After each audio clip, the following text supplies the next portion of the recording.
Welcome to Husband Material. Today I am hanging out again with Dr. Eddie Capparucci. Welcome back, Eddie.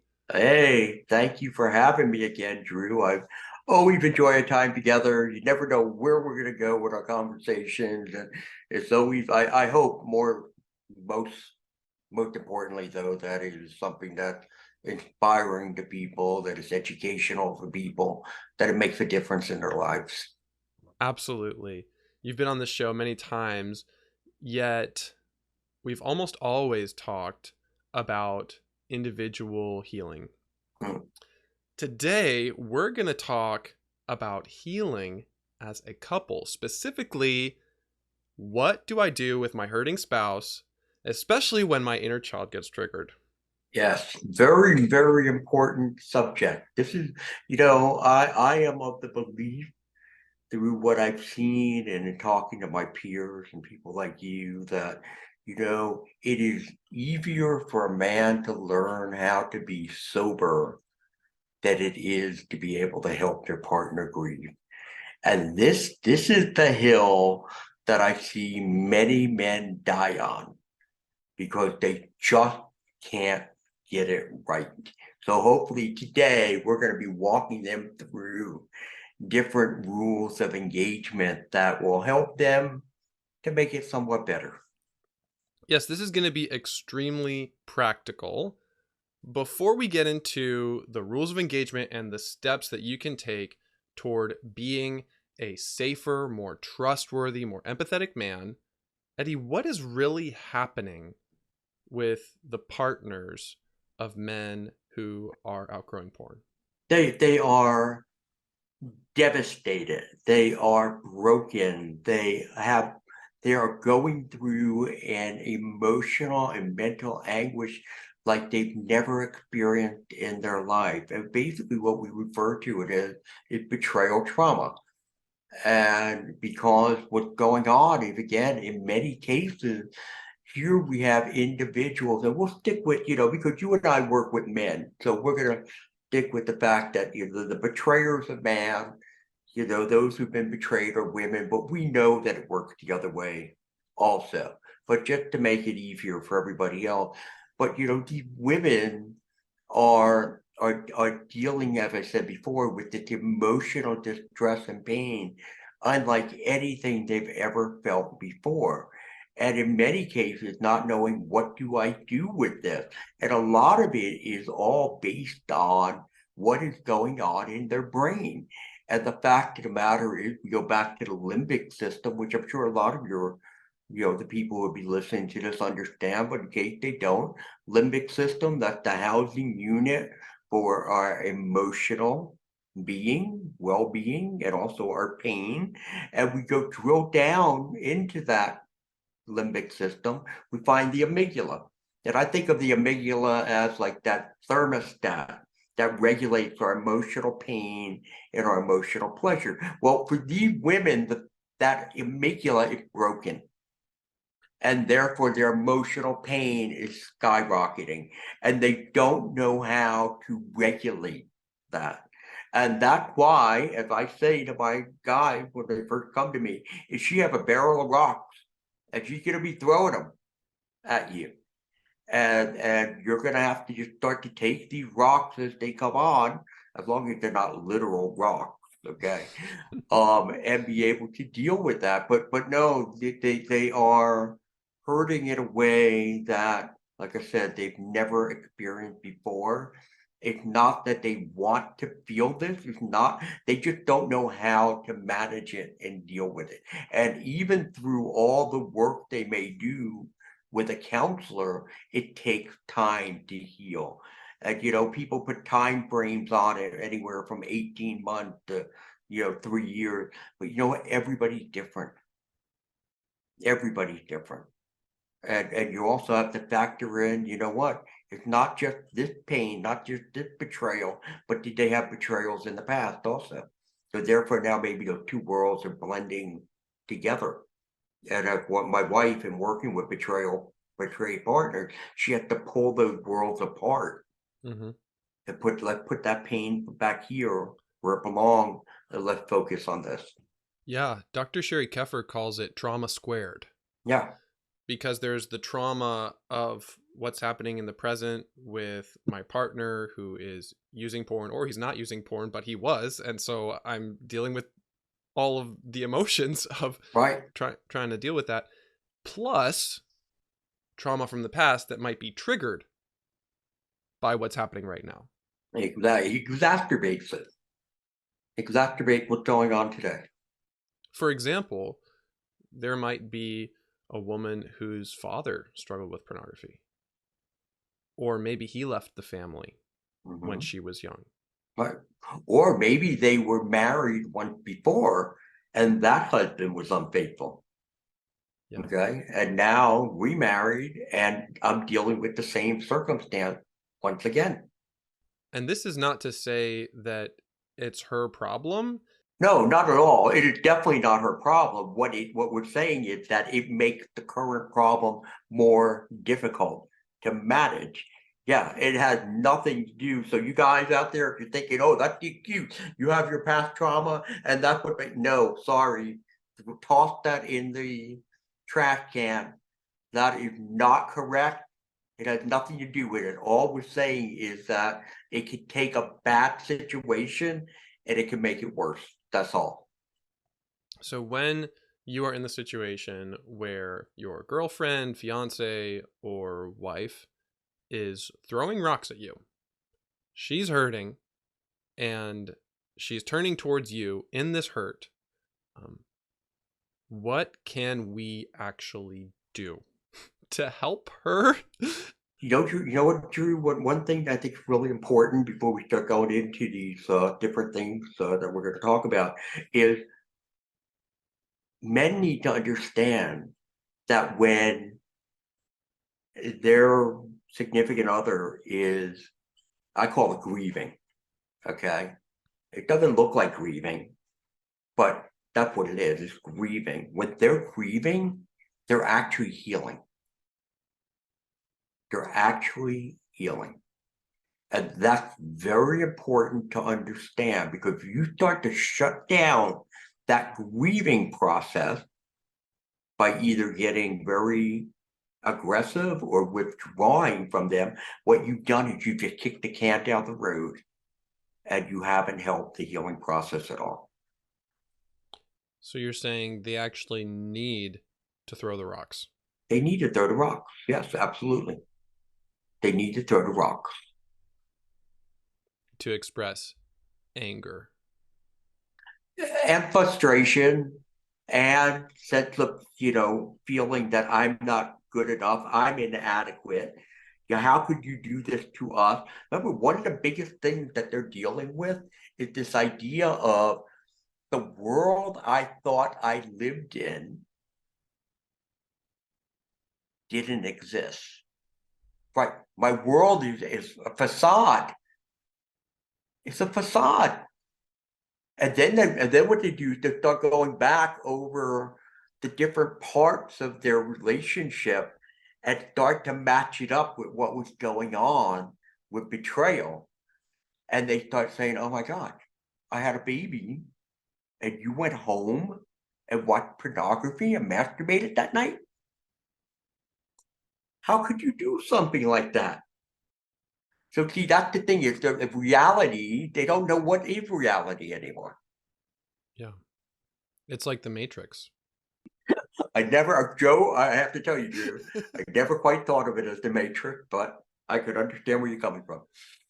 Yeah, it's like I thought I had a husband who was keeping his wedding vows to me Hmm. publicly and privately, and all of that was fake. Right. And it's not to say that the entire relationship was fake, but there was a part that was always kept in the basement, hidden from me. It feels that way to them. That's why as they continue to go into their healing, they start to then separate and say, no, this was real. Yes, that was a good experience that we have. All of that, they start to see that. But at this point, it feels like it's all, as I said before, a facade. Yeah. That's a really good point. I try to make them every once in a while. So here's what we're going to do today. We're going to go through some different rules and guidelines for what to do when your partner is grieving. In other words, when she feels like she's going crazy and she's expressing frustration, possibly shame, possibly questioning reality, and maybe even attacking you. Like, what do you do in those moments? We're going to go through some different rules. And then at the upcoming conference, The Porn Free Man, on January 6th and 7th, Eddie and I are going to do some role playing. We only we we have no idea how that's all going to turn out, but we are Yeah. going to be doing that. Yes. Yeah. So I'm going to be role playing the hurting spouse, and Eddie is going to be role playing The betrayer. Yeah. I may or may not be wearing a wig or a costume in order to make it seem a little bit more realistic. And it's going to be like a practice round. It's going to be like, hey, let's practice so that when game time comes, you're ready. And we've gone over the plays. And that is so important. I teach my men that all the time. You have to practice. You, after a while, you start to understand what the pattern that plays out when she's grieving. You owe it to yourself to be able to prepare yourself for that. But again, if you just go into the trenches not prepared, I mean, who knows what could happen? There could be carnage. Yeah. So we're gonna run through these real briefly right now, and we'll be talking about them a lot more in depth during our conference, correct? Yes. So let's talk about rule number 1, no explaining. Yeah, no explaining. I actually wrote a column about this a couple years ago. If somebody wants to go see it, they can find it on my blog site, sexuallypuremen.com. That's the thing that, remember what I said before about the amygdala, the thermostat that regulate pain, and it's broken. So therefore, in many cases, a wife, fiance is so upset, and she's trying to go through all the details, and she may not get the facts right. She may get something wrong. I know that you've been watching porn for so long, or I know that you were engaged in a relationship with her, and she just has some facts that are wrong. That is not the time to be explaining to her, oh, honey, you're wrong. Because before you got caught, there was usually, in most cases, there was something that was nagging at them. There's something wrong here. There's something wrong in this relationship. There's something off with him. Whenever it's brought up, it's like, no, no, no, there's nothing wrong. No, I don't understand why you're feeling that way. And so therefore, you've always told her, you're wrong, you're wrong, you're wrong. So can you imagine now she knows, oh, I wasn't wrong. And here you are in the midst of this conversation, and you start saying, oh, guess what? You're wrong. Could you only imagine what that does to her? I mean, you're talking once again about taking a fire and throwing gas on it. So therefore, you trying to rationalize at the time when their brain is on fire, and ladies, I say that in a very loving, caring way, but your brain is on fire, and he trying to rationalize with you, it doesn't work. Yeah. So therefore, no explaining. No explaining. And you might not use the words "you're wrong." You might say, No. well, actually, it was only 3 times, or it didn't happen after a certain point. That's right. But the message she hears is, you're trying to correct me. Yeah, right. She hears, you're telling me I'm wrong. You're right. In most cases, I mean, I would hope that men are not sitting there saying, you're wrong. Yep. Although I know it's happened. But you're right. It's an indirect message that you're delivering. Mm-hmm. Yeah.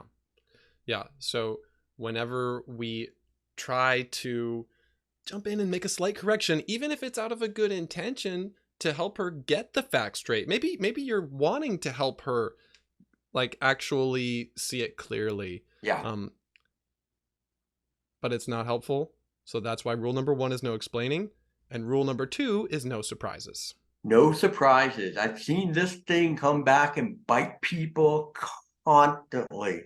I'll give you one example. A guy he felt like his wife was not doing a good enough job in trying to save up enough money that they could pay their car off. Okay. So therefore, what he did, he set up a, a bank account where he was putting a certain amount of money in every week. And what he was going to do was surprise her to say, hey, guess what? Here's all this money, and we're going to now be able to pay off our car. Well, for somebody who had been spending money on porn sites, on sites like, fans only, having a bank account, a secret bank account, is not the best idea in the world. So therefore, there could be no surprises to go on. And this is where I see guys, they're just like, oh, well, you know what? I'm not going to tell her. I'll just let her know later. No, what that does, that flies in the face of transparency. And Drew, you know how important it is, that we need to be transparent with everything. Right. So the flip side of this rule is before you do something, tell her about it. Yes, Talk about it. absolutely. That's what you need to do. That's why I said there's no surprises. We can't. I had another guy who was saving money to take her on a vacation. And he didn't open up a bank account. He was just putting cash aside. And so now she came across and she found all this cash. And it's like, what's this cash for? She goes, oh, I was going to take you on vacation. Yeah, right. Yeah, you're going to take me on vacation. No, that's not. No, no, no, no. That's what I was going to do.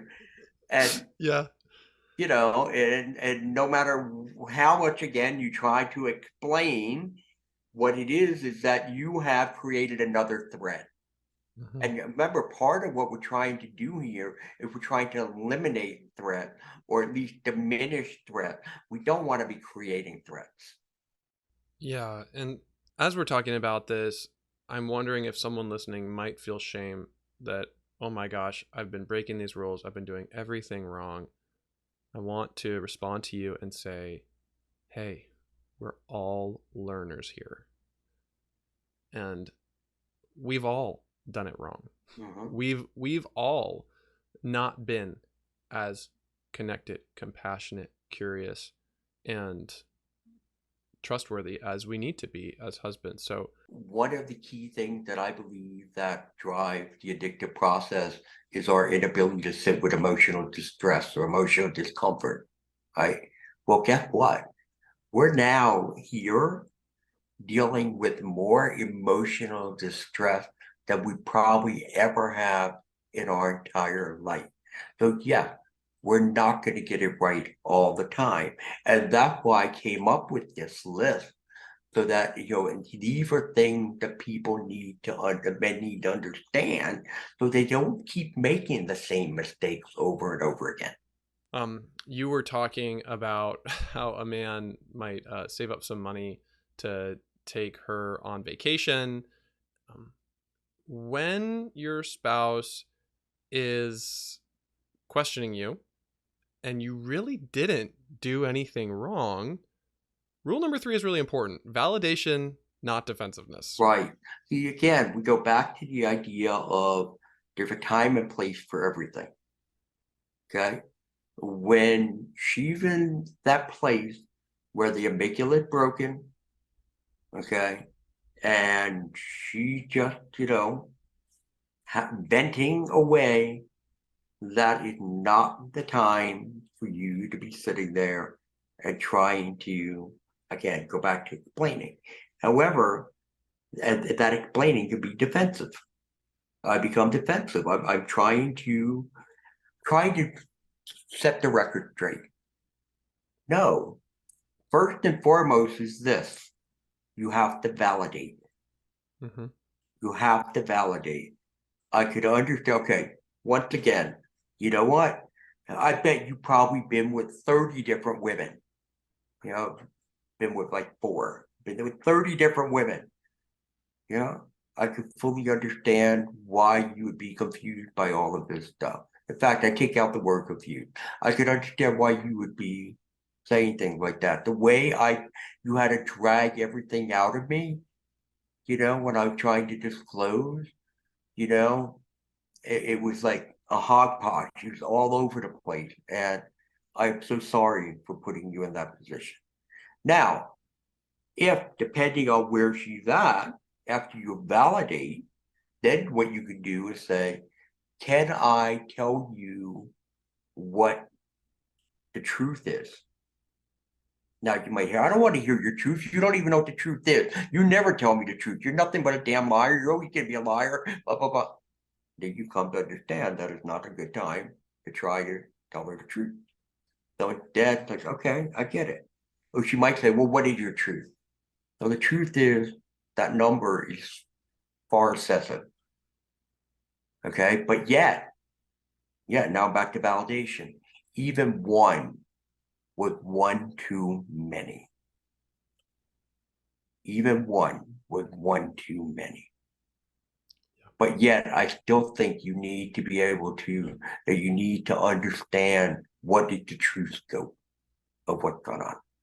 So that's what we need. But if you don't validate first, I've seen it too often, and in fact, even in session when I have a couple together, like, no, that's not the way it was. That's the first thing comes out of his mouth. That's not true. All you're doing is just saying, oh, I'm wrong. Versus, you know what? I hate that I put all this doubt in your mind. I hate that I made it so that you feel so insecure. I hate the fact that you feel like you don't even know what reality is anymore. And then you could ask for permission to say, can I, give you a little bit more information? Yeah, that is so wise. Some other sentence stems that might help with validation are, it sounds like ... I did this. I'm so sorry. The one thing about sorry, you got to watch how often you use sorry. Yeah. Because after a while, they get tired of sorry. Because that's what some guys say, I'm sorry, I'm just sorry. But and that's why I say, you know what? I hate that I put you in this spot. You don't deserve to be here. You don't deserve to go through what you're going through. There's other ways. And that's why that part of we go back to prepping ourselves, sit there and write down what are some validation statements. Not that we're going to be robots throwing them out, Yeah. but it's the fact that, oh, let me think of other ways that I can communicate that I understand her pain. And my favorite validation statement is, that makes sense. If you use that one, you got to make sure that you can back it up. That's true. Absolutely. Absolutely. But hopefully you can back up all this stuff. And I know that's another big problem that many guys, the emotionally undeveloped man, really can't think on his feet. That becomes a little bit difficult. And that's when I go back to prepping. Okay, I know the way this argument goes. We've been in it numerous times before. How will I respond? And how will I not respond? You got to have the game plan. You watch a football game and the coach has got that big thing there and he has all the different plays mapped out. You have to have the same thing there too. And when we find ourselves breaking one of these rules, treat it like feedback, not failure, feedback, so we can learn and grow. Absolutely. Absolutely. I appreciate you coming out there and talking about the shame factor, because that's important. We're trying to develop confidence. And that's what with these rules or tips or whatever you want to call them, we're trying to make ourselves so, ooh, you know what? I can take the heat. that leads really nicely into the next rule. Don't wilt, be confident. What do you mean Yes, by that? I'll sum it up in one sentence. You allow your emotion to trump her emotion. So here she is, she's venting, she's grieving, she's trying to get all this out. She may not be saying it in the most pleasant terms, and you're just like feeling all this shame. You're feeling all this guilt, and you want to just hide. You become your inner child wants you to run away. That's what's happening here. And therefore, again, I call it, you start to wilt in front of her. And I've had many, women who have told me, I see it. I see him literally in front of me, just collapsing. Looking at the floor, Yeah, posture slumps down, right. Saying nothing, saying nothing. eyes And go to a faraway place, and so glazed over. now they're once again, they are left feeling alone and abandoned. I'm trying to sit here and have this dialogue with you, which again may not be an easy dialogue. It actually may be very contemptuous, okay? But yet we just collapse. And instead, what we need is confidence. So the question then becomes, well, how do you get confidence in the middle of all of this? Well, you know what? I'm doing all my work. I'm doing everything I need to do to change. I'm learning about my inner child and how that kid, you know, had been managing and running the show for a long, long time. I have been sober, okay? And I've been faithful, whatever it may be. You know what? Yes, I still probably make some mistakes, but that's okay. We all make mistakes. But my heart is in the right place. And I know moving forward, I'm committed to honoring my wife or my marriage. So with that, we can have confidence. And even if you are struggling maybe with your sobriety, but again, as long as you like, if something happens and it's like, but you know what? I'm getting back on the wagon again. I'm jumping back in. I'm not going to quit. I'm going to do it until I get it right. Again, that confidence that you have, confidence in understanding, I'm learning so much about myself, and I'm learning so much about all these different tools that I can have, such as the one we're talking about here today, that I can feel better about myself. Now, confidence is not arrogance. Confidence is not cockiness. Confidence is just, you know what? I'm here. I'm here, and yes, you just hit me across the face with a 2x4. You know, I understand why you're feeling that way. I get it. I'm sorry that I created this dark place that you're in, but I'm here.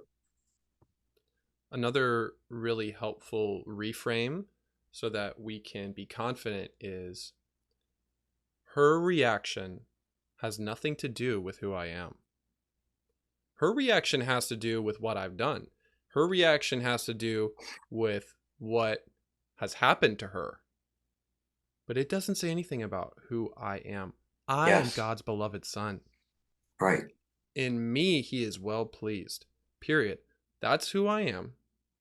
And because that's true, I can show up with her. right. That's why, I talk about a lot of, we do not wear the label porn addict, sex addict. The label, I am the prince of the king. We wear that label with that. And remember, what to your point, that what coming at you, again, it's not something that should define you. What's coming at you is pain. And we'll be talking about that later on too. Yeah. That's what it is. It's about pain. Yeah. I like the way you just said that. What's coming at you does not define you. It can refine you, but it doesn't define you. Sure. Definitely refine you. Yeah. So when you're in that place of feeling tremendous shame, maybe even wilting, one of the things that's really common is that when the inner child takes over, he wants to talk to her. Yes. Next rule is don't let your inner child speak to your partner. Yes, absolutely. I mean, and what does that look like? That's going to look like a lot of defensiveness. That might look like, being somewhat nasty about things. That could be like, no, you are wrong. You don't know. You're taking this thing and you're exaggerating and you're blowing it out of proportion. You're making too big a deal out of it. I mean, you wind up talking to her like an adolescent or a teenager who's sitting there saying, this is not fair. This isn't fair. Well, guess what? What she's going through isn't fair. No, so your inner child should never, ever be allowed to speak to your partner. The inner child needs to be able to be put over his place to be able to say, look, I got this. We don't have to resort to, again, adolescent thinking, what I feel. Instead, we're going to turn it over to rational thinking and what is real. Okay, I feel this. I feel like I'm being attacked. I feel like I'm being, slaughtered over here. What's reality? Mm-hmm. Reality is her pain. So your inner child might become aggressive, might go into attack mode. My inner child personally might have a different reaction of becoming so deflated and maybe becoming apathetic. But see, that's when we go back to don't wilt. Yeah. Right? Exactly. Yeah, you gotta all of these, in every one of these, you're gonna see the inner child. Yeah. That's very true. So another way it could look like is, well, maybe we should just get divorced. For a man who struggles with same-sex attraction, maybe I should just go to the gay lifestyle. What are we doing? Running away. You're running away. And that's what the inner child will do, because it's like, remember, what does your inner child want? You want comfort. Well, guess what? This is not a very comfortable situation. It's not. And one, he can't have you running off to engage in your, the behaviors you were engaging with before, because you've stopped doing that. So now it's like, he's like, well, what else do we do? Well, let's just get the hell out of here. Yeah. Let's just exit. Let's get divorced. Let's go to the gay lifestyle, whatever it may be. But I just want out of here. Yeah. Another way the inner child might talk to your partner would be saying things like, you're right. I really am a horrible person. I should just never try again. Right. Again, we're giving up. We're just giving up. And we give in to the kid. And we can't. Because again, what's missing here? Confidence. Confidence is missing. And yes, you know what? I'm not trying to make this to seem like, oh guys, just follow this, it'll be so easy. No, there's gonna be days when it's difficult. There's gonna be days when you are feeling some of the things that we're talking about here. But guess what? That's when you have your support group that you reach out to and say, I gotta tell you, boys, she's making me feel like I am just garbage. You're making me feel like I am garbage right now, that I am worthless, that I can do nothing right, and you have your support team that helps to build you back up. Yes. And we've had a few comments from husband material men saying that they feel a tension between wanting to connect with men in this community for support and then their spouse being uncomfortable with that. So your spouse might have concerns about you getting the support you need with certain communities of men. And we're going to address that at the conference too. One really helpful reframe for speaking to your partner and not letting your inner child take the microphone is a skill that I learned from internal family systems called speaking for rather than speaking from. So, speaking from a part that's frustrated would be saying something like, you're controlling every little thing I do. That would be speaking from the part of me that feels controlled. If I speak for that part, I might say, part of me is feeling frustrated and feeling controlled. Mm-hmm. So now I look at that, and you're right, that your internal family system, which is part of our inner child work. But the other thing you look at is that's emotionally focused therapy, which basically what it is, if I'm not talking about the stuff, I feel controlled. Instead, I'm talking about how I feel about being controlled. Mm-hmm. And that is very, very different way of communicating, because it's very difficult for someone to get angry and upset if you're sharing your emotions about something, versus instead you're wagging your finger when you talk about the stuff to them. Yeah, it might seem like a slight shift, but it's actually a world of difference. And it creates this cushion between you and your partner. Yeah, So that, it is night and day, Drew. As you well know, it is night and day. and one of the benefits of this is that it allows you to be vulnerable without continuing to pour gas on the fire. Yeah, exactly. Now, again, vulnerability for most men who are in this position. And again, just remember, the other big issue that we have here with all of this is that many of these men are emotionally undeveloped. Okay. So therefore, being vulnerable, vulnerable is a dirty word. It's not something, I can't do that. I don't know how to do Right. that. So therefore, there's also the idea of why you learn these skill sets, but also learning how to, again, be emotionally developed. And as you well know, that's part of that, my latest book of, why men struggle to love. Yeah, that book is really, really good. So I'm going to put link to it in the show notes. Thank you. And you're welcome.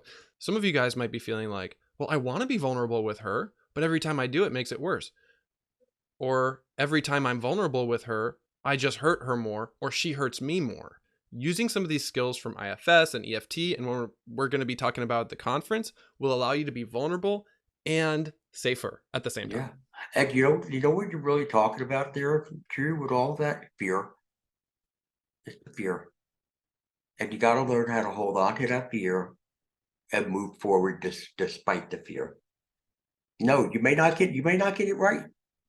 You may not that time, but still, that should not preclude you from doing it again. Yes.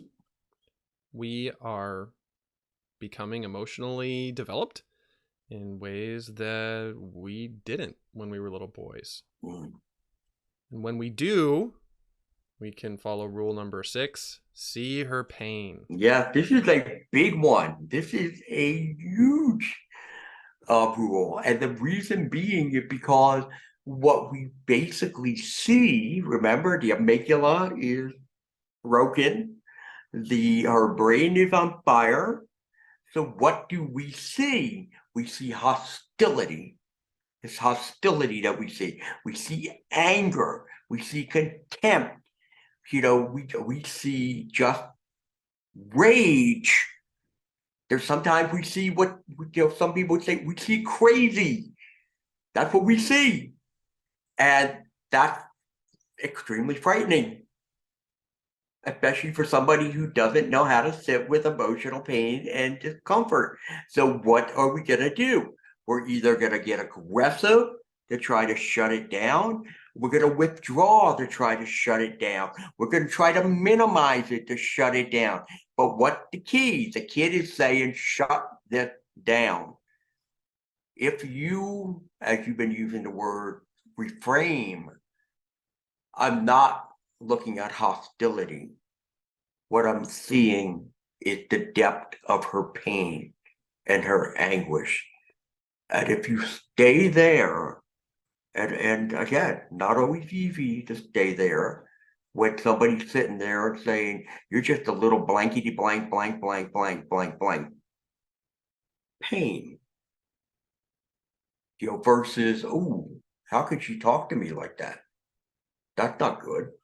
Or wilting, right? Instead, I see pain. Because if you continue to see pain, you will be able to develop tools such as empathy, attunement, which are very valuable and much needed. Yeah. That seems like it goes right into the next rule. Walk into the fire. Yeah, walking to the fire is something I came up with probably about 5 years ago. And probably one of the tools that, many men are now aware of. And that walking to the fire is used during those periods of time when the amygdala thermostat seems to start to set again. Okay, it's like, oh, things have kind of mellowed out. We've had a few good days. Maybe it's over. Maybe this is done. No, that is not the approach that we take. The emotionally developed man does not go there. Instead, what the emotionally developed man does is go to your wife and say, honey, you know what? I could tell over the last couple of days that your mood has been lighter. However, I would imagine that the pain I've caused you is still there. Would you like to talk to me about that? I know there's guys who probably saying, turning this thing off right now. Are you insane? But that's why I call it walk into the fire, because you make it burn. You make it burn. And I know I ran a men's group a few months ago, and I had a guy who did this, and he and his wife looked at him and said, "Excuse me? What? I'm sorry. What are you asking me? I'm asking you if you want to talk about the pain that I caused you." And she was like, "Wow, yeah, you know what? I would like to do that." And that conversation was very, very smooth. He did not get burned. But again, I can't guarantee that it's going to happen. But women appreciate this. And even though they may not appreciate it at the moment, I guarantee you they come back at some point to say, hey, you know what? Thank you for that. Mm-hmm. When you can not only see her pain in the moment, but when she seems to not be in pain, check in with her and move toward the pain when it's not even coming at you. Wow. What a difference that would make. Right. That's right. But it seems counterintuitive. It's like, why would I do that? Drew, all of this is counter. All of it is. I mean, for us. Yeah. Another counterintuitive rule Mhm. is communicate when going out in public. Yes, this is a big one. This is important. Because again, think about it. The one thing is that the sense of security has been taken away from these women, and therefore they do not feel safe. And very often everything is a threat. All women are threats, when in reality, no, that's not the case. However, that's the sense that they get. So what you want to do is you want to be able, before you go out somewhere, with her, to be able to say, look, you know what? I want you to know that I'm in a very good place. I have not been objectifying. I have no intention of objectifying when we go out there today. In fact, what I'm going to do is I'm going to keep my focus on you. And I'm going to keep my focus on the mission. Well, what is the mission? The mission is whatever we set out to do. So we're going to the grocery store. That's what I'm here for. Here's the list. I'm sticking to the list. My eyes are not wandering all over the place. Instead, I'm staying on the mission and I'm engaging with her. And then you also let her know when you have that communication that, hey, if you do get triggered by something, let me know. Talk to me. And maybe we'll exit from there, because I want you to feel safe at all times. Yeah, this is especially important while traveling or while visiting family who could be very triggering, especially at this time of year. Before you take that flight or go on that trip, have a conversation beforehand and let her know both what your intentions are and also Mm-hmm. what your plan is. Like if you are in a state of feeling susceptible. Right. Exactly. Be transparent and honest. Yeah, that's been really important for me because sometimes I know when I'm going to get triggered. Like I know the specific type of person who is going to catch my attention, Mm-hmm. and she does too. And when we're both aware of that, it makes it so much easier in the moment. Definitely does. And that's why it's really important to understand who is that person that's gonna attract your attention. Yeah. For me, if a woman who has bangs and has really dark hair, that woman, I mean, even if that woman's not very attractive, boom, my eye will just go to that look.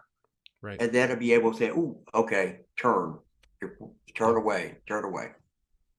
Absolutely. So whether it's a woman, a man, someone older, someone younger, be aware of that and work as a team to make sure that everyone's needs get met.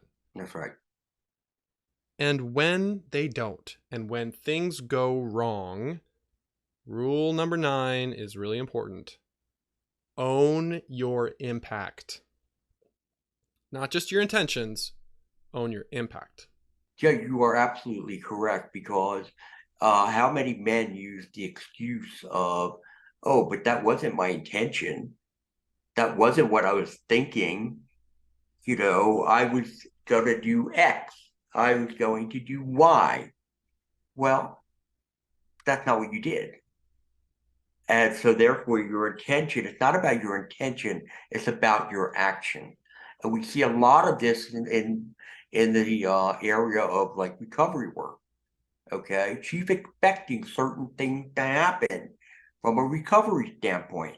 So now she hasn't seen you in a support meeting for like 4 days in a row. Oh, well, I intended to go, but this came up at work, and then this happened over here, and I really want to catch that football game last night. And it's like, well, you're just making excuses. That's all you're doing. And you are not, the betrayer is not in a position where they can make excuses. Because all it says, again, what's the indirect message? Oh, it's not that important to you. Oh, I'm not that important to you. So therefore, you need to be extremely cautious about, what you intend to do versus what you do, because it is all about action. It's about actions and it's about impact. Let me give you an example. If I am trying to be empathetic and supportive and validating, but in the end, my spouse feels unseen, unheard, and ultimately worse, then I need to own my impact regardless of my intentions. So, this is a skill really for conflict resolution in any relationship. I think the world is going to be a better place if we stop focusing on what our intentions were and own our impact. Take ownership of how you felt as a result of what I did, even if my heart was good. Very much so. Very much so. I think that's very well said. Thanks.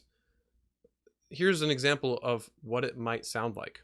Let's say that someone is feeling confused because I didn't communicate with them as much ahead of time.